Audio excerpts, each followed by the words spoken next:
Alright, so I have a huge layover here in Atlanta Airport. I'll add subtitles if it's a bit indecipherable today, but basically, I feel like there's no better time to look at another cello score, and the one today is Cellogram or Cellogram by James Tenney, which is one of his postal pieces. I think it's one of his more famous postal pieces, and you'll see why just looking at the score. We've already done a number of James Tenney episodes on the channel. Here they are listed. If you want Tenney's biography, I go over that in the first Tenney episode on the channel, um, which I think was uh, possibly one of his other postal pieces, maybe like his bass piece. Uh, okay, so this piece is pretty accessible, like it's pretty easy to find the score. It was written in August 17th, 1971. And here you have a grid paper sketch with, I guess, a circle of fifths on the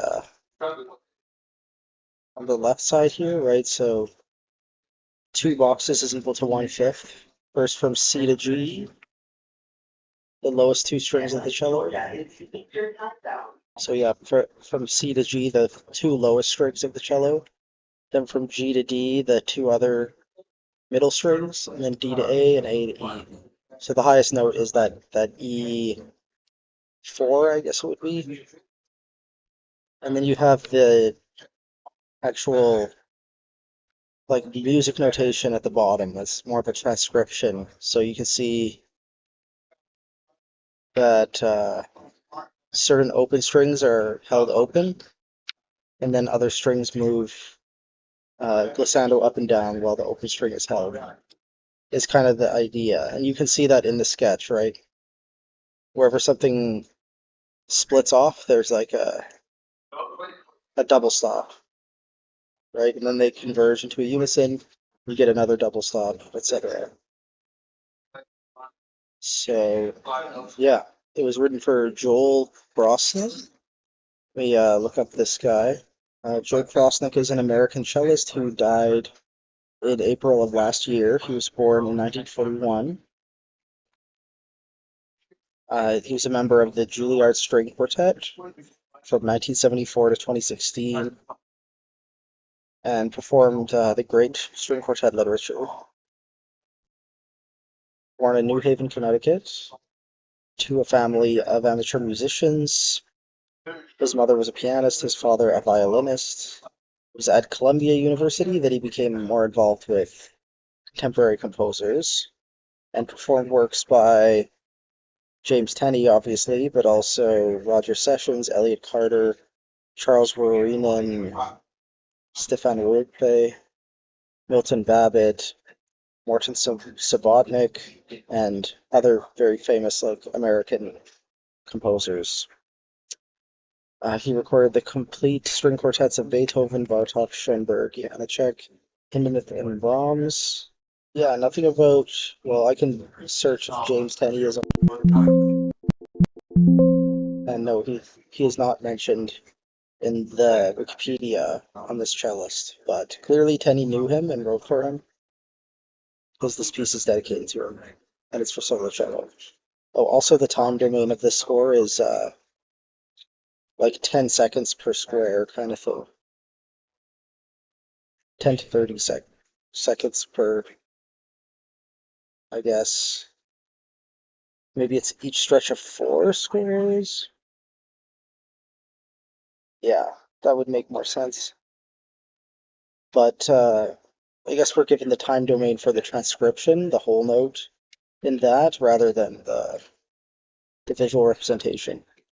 You can kind of see how it's like imitating the image of a what would you call it? An oscilloscope. Yeah, that's the word I'm looking for. So it's sort of imitating the appearance of an oscilloscope.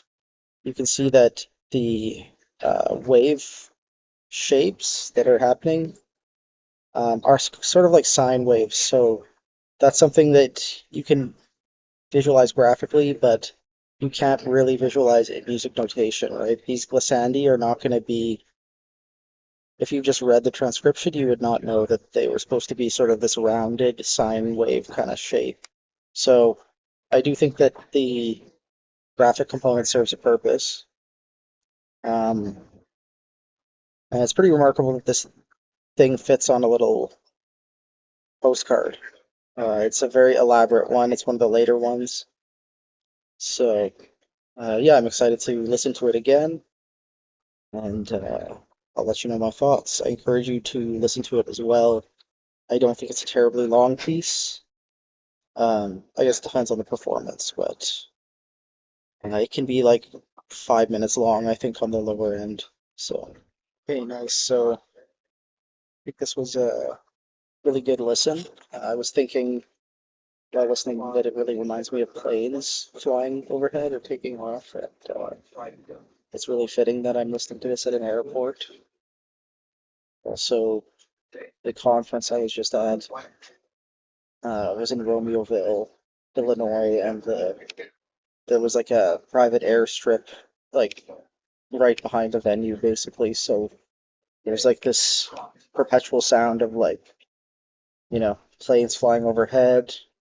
Uh, so yeah, oddly, it reminded me of that sort of mechanical